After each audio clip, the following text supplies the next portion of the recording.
Very good. Very good. There's only so much glad handing you can do, waiting for the chairs to be put up and for the panelists to have their my Silke, Michael Parkinson's skills have been sorely tested by all this. It's like apparently at Eurovision, if you actually go and see Eurovision, in between the acts, there's this astonishing sort of building site that goes on, and you guys have witnessed that.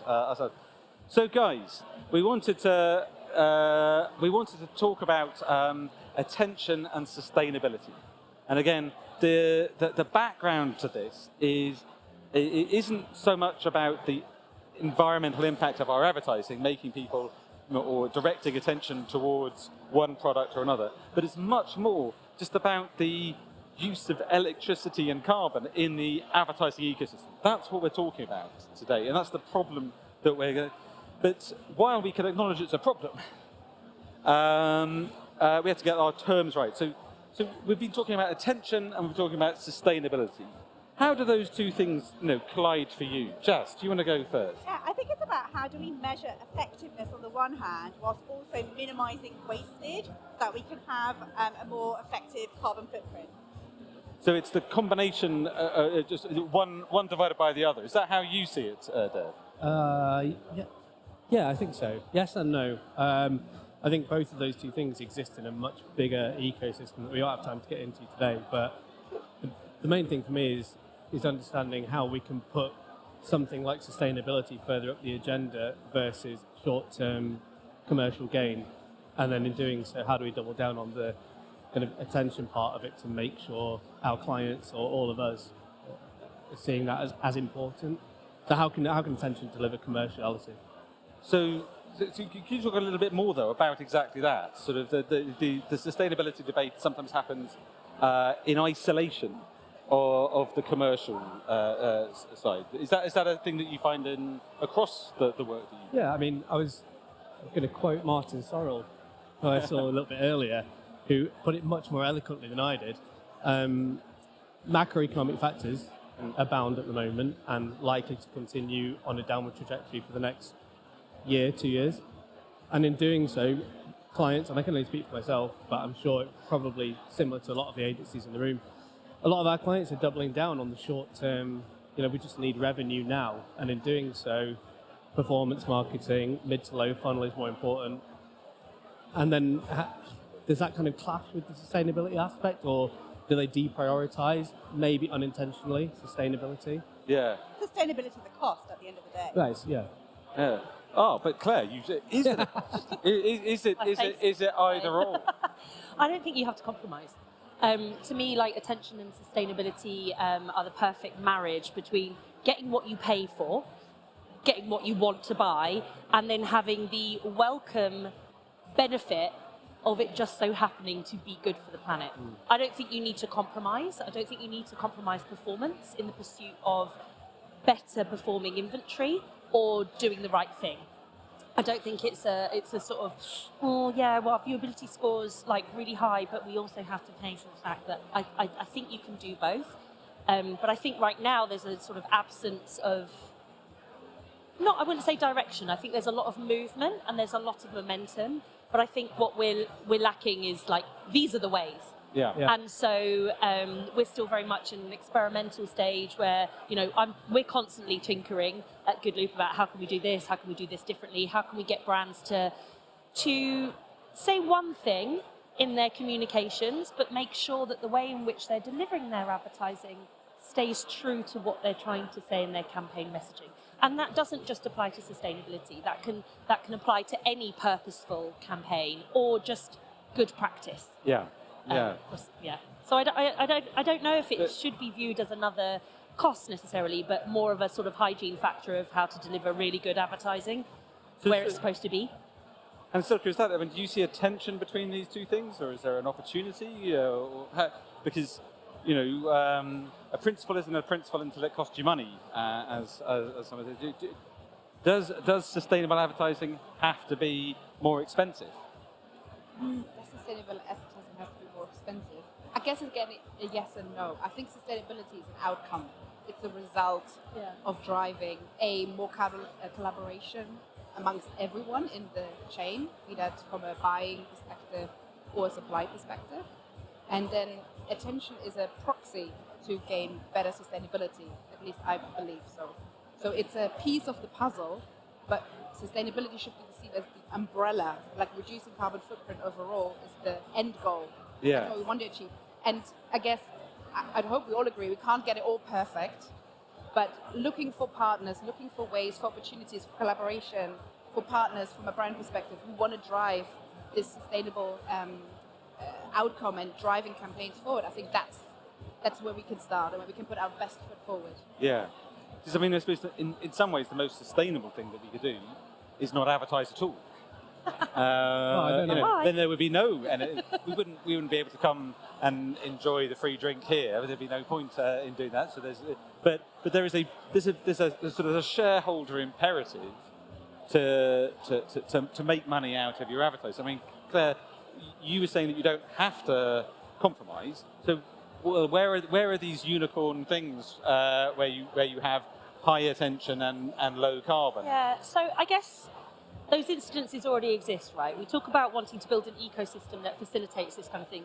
The fact of the matter is those component parts already exist. It's just how we're choosing to activate our media, which is causing the problem, right? Yeah. There are plenty of really high quality, valuable publishers that are really responsible, that don't have a Frankenstack of SSPs, etc., on their side. They're already doing the right thing. I spoke to a publisher the other day that only has one SSP, and they trade everything direct. Lovely. I mean, pretty limiting, but very clean, and they charge a huge premium for their inventory. Good for them.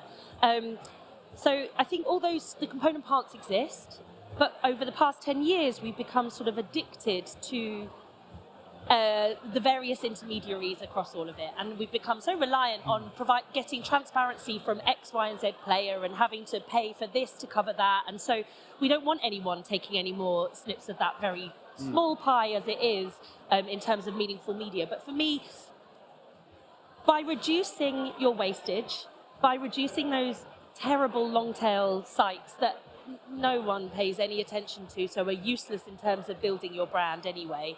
You'll never guess what this celebrity looks like 20 years on after their crack addiction or whatever. It's not going to help you build a brand. All the component parts exist.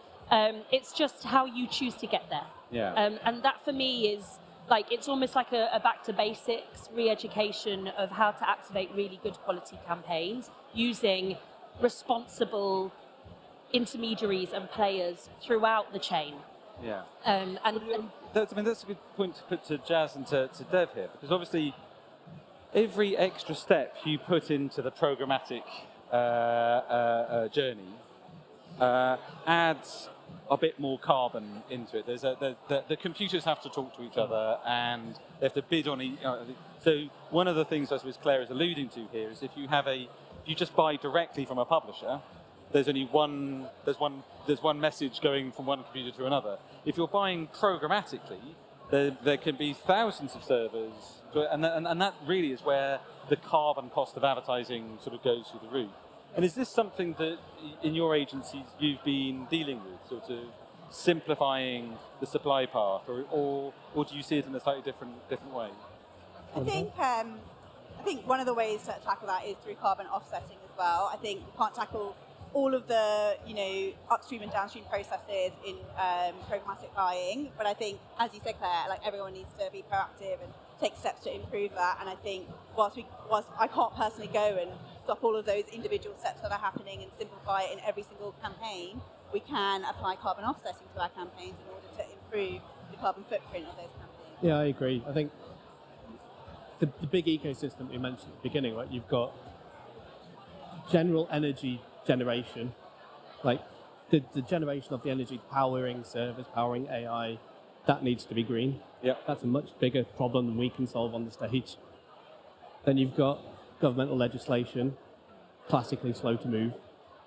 So all of these things are just macro factors that affect what we do. But Silke, you nearly mentioned it, that we shouldn't let perfect be the enemy of the good. Good. Right? Yeah. So if we can do small things better, then, I mean, that's what, no plug, but that's kind of what, PhD are doing a big push towards green and sustainable advertising. But it all starts with doing those little things right. And if we can minimize wastage, improve the quality of the advertising, attention itself is a much bigger thing, right? You've got creative execution, and there's loads of stuff that feed into attention. But if we can do the buying bit and the serving bit better, and incrementally reduce the emissions from that, then that's part of the way, I suppose. Yeah.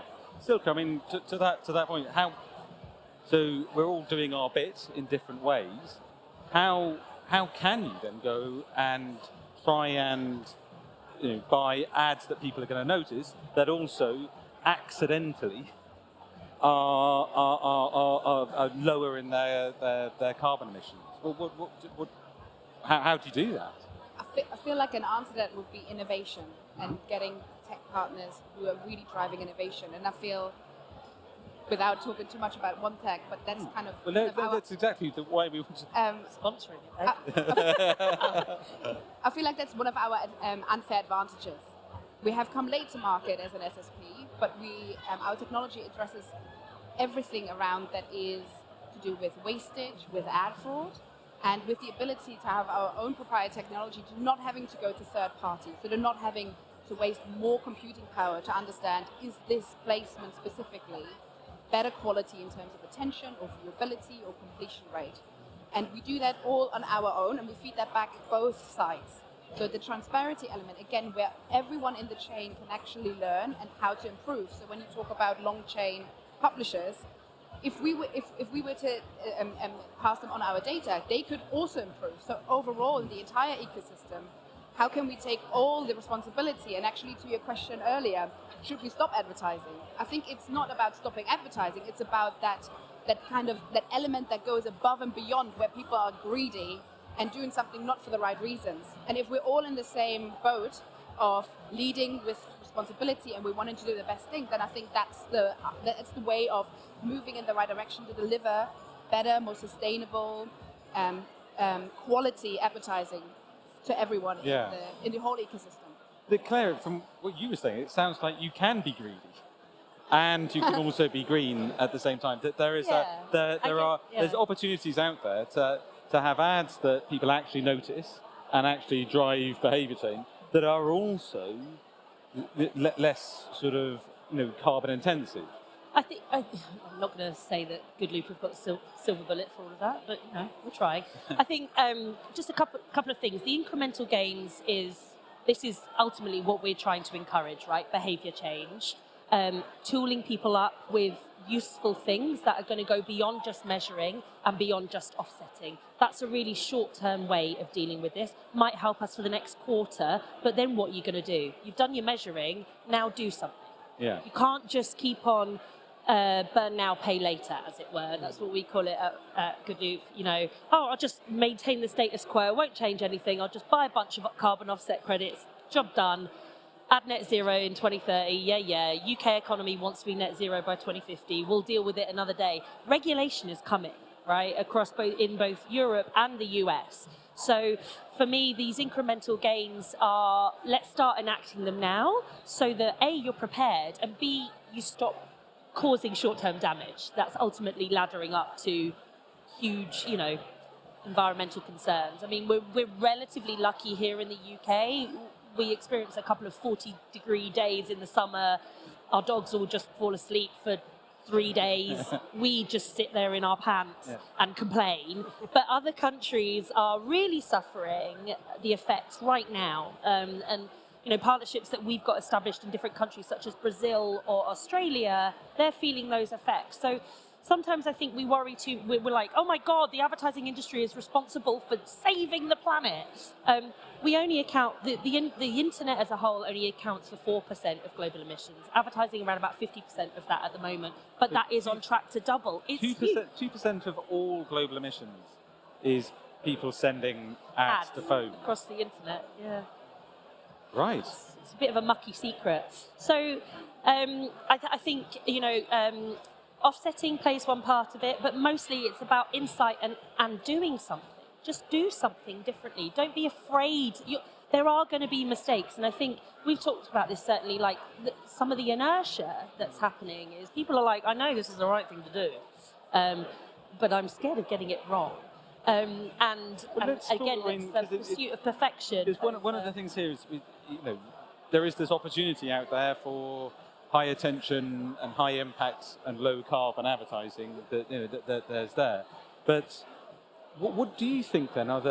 If it's there, these things have been identified. We can act on it now. What are the barriers and obstacles? I mean, one I think is this sense of inertia. But Dev, I mean, you were listing out that it's not as simple as just as buying this. So what are the obstacles that you face? They are many. Yeah, exactly. But I think if I could boil it down to its lowest common denominator, until the advertisers in the room and the technology people in the room, change has to come from that side, because just speaking from I've been in client services a long time, I'm always in a client-facing role.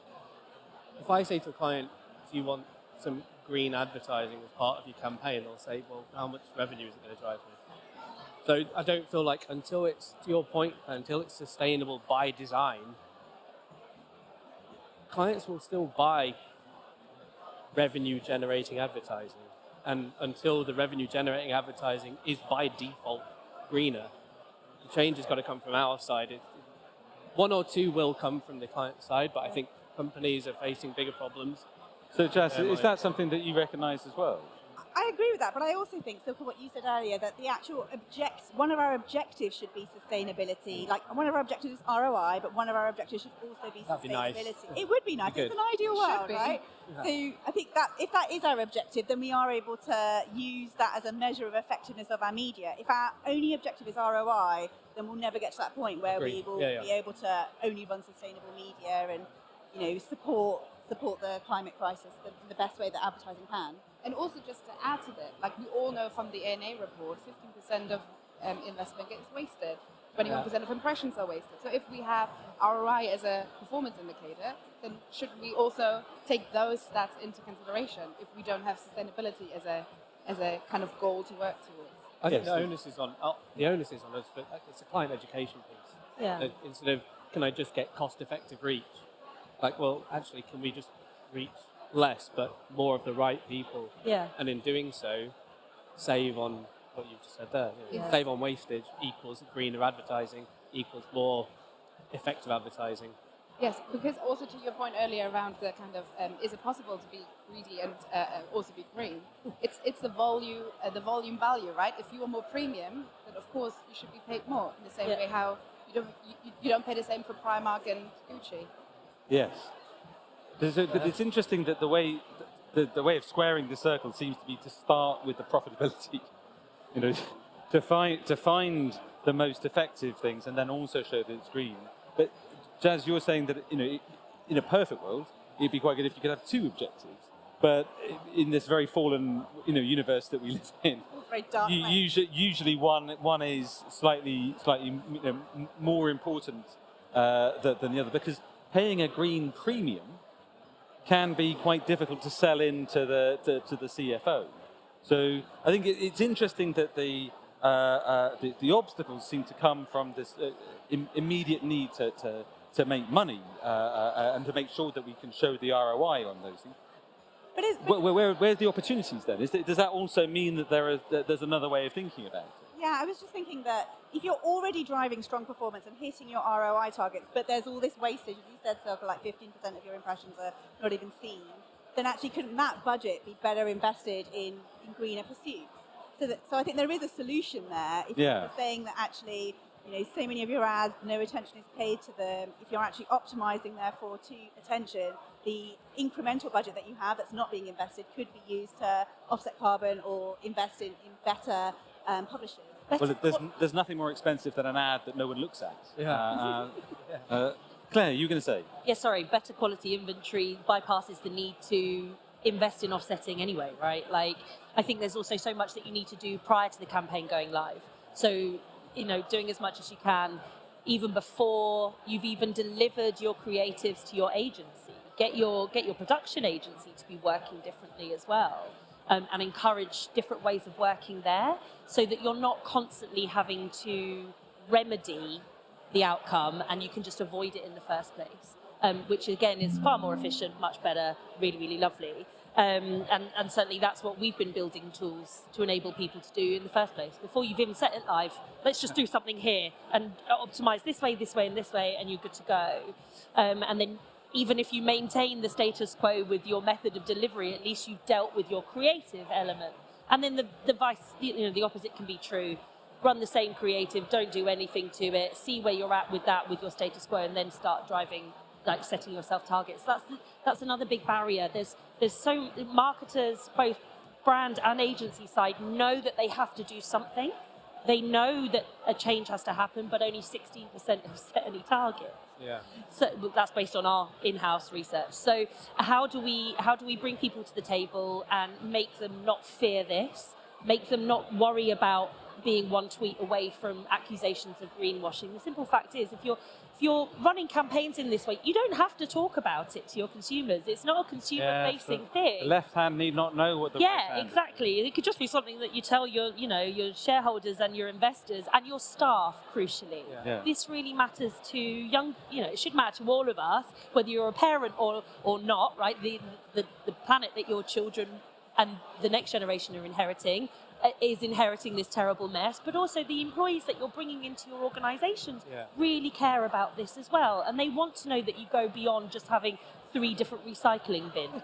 It has to be more in depth than that, and it has to be inherent through all of your practices as well. So as we come to the end of this then, so we've been talking about doing well by doing good, finding ways to buy high attention stuff because that reduces wastage. And there's nothing more wasteful than an ad that no one looks at. Talking about supply path, making sure that you know where you're buying your ads from, and then balancing. To Jasdeep, you were saying that balancing the fact that these two objectives can work together, but sometimes don't always. And so being able to live with 2 things in your mind at the same time. We've talked about all of those things. What's the one piece of advice that you give the panelists, the audience here today, about how you can build a sort of a high attention and low carbon infrastructure? One piece. I think we're at the point of we're in a crunch point now where platforms are allowing us to much better understand the carbon impact of our advertising. So we can use that as an opportunity there as planners, as media strategists, definitely in my role, where I'm in a position to educate a client about, in the old world, are we just trying to get cost-effective reach? But actually, we can still do the job of upper, middle, lower funnel, but we can do that just with better tools. And there's a reason to pay a premium for better eyeballs on your advertising. Very good. So something about measurement. Just is there one piece of advice that you would give the conference? Yeah, I would say experimentation. Experimentation gives you the keys to go and do something. At the moment, we're not doing enough. So if you can go and do something through experimentation, then we're starting on that journey towards improving attention and improving sustainability. Brilliant. Silke, what's the one bit of advice? I mean, obviously, OneTag is a very good place to buy these things, so we should say that. But aside from OneTag, is there a piece of advice that you would give advertisers? I think it's about curiosity, and curiosity leads to trying to figure out innovative ways to figure out a way that might not be perfect for a more sustainable way of delivering ads, be that from a marketer's, from a buyer's, from a supply side perspective, like OneTag. I think it's about being curious and wanting to find solutions to a problem that might not be immediately perfect, but if they're working towards that common goal of delivering better ways of advertise, which we're all in the advertising industry we would want to have, then absolutely curiosity would be very good. And Claire, what's your one piece of advice then about squaring this particular circle? I completely agree. Experiment. The more data that we have as organisations, the more we can build more efficient products that are going to help you. So many of the product features that we've developed have been born out of brands and agencies being curious enough to experiment and take a bit of a risk, but crucially they've set yourself some realistic expectations and some realistic targets. You're not going to get to zero overnight. That would be wonderful, But in the absence of overnight total systemic change, start setting yourself some realistic expectations and targets. Very good. I've got a couple of questions from the floor here.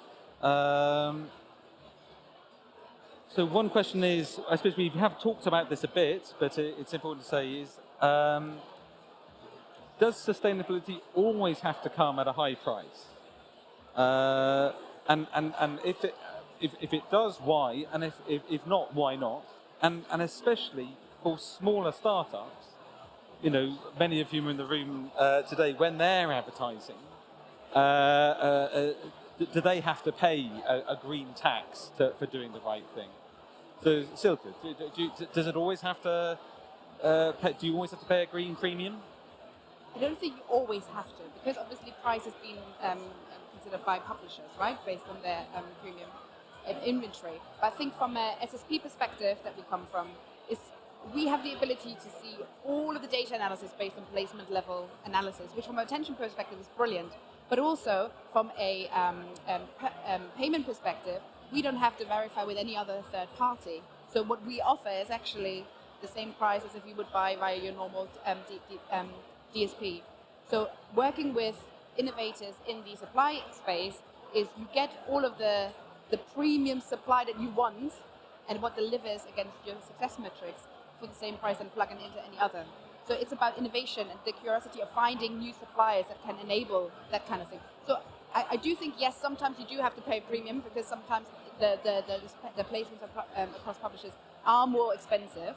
But if you run across open auction, there's plenty of ways, and OneTag being one of them, where you can really get quality inventory but not having to pay premium, and also it being more sustainable because we can all do this by ourselves in a proprietary way. Very good. Well, I don't know. There are some more questions. Our speakers are here to carry on. But it's been a fascinating discussion, guys. It does look like you don't. You know, the premiums that we're talking about here. You should remember as well. There's always a very high price to pay for low cost media. And like I say again, there is nothing more expensive than an ad that people don't look at, because that really is a waste of money. So, guys, thank you very much to our panel, and a round of applause. Thanks. Thanks.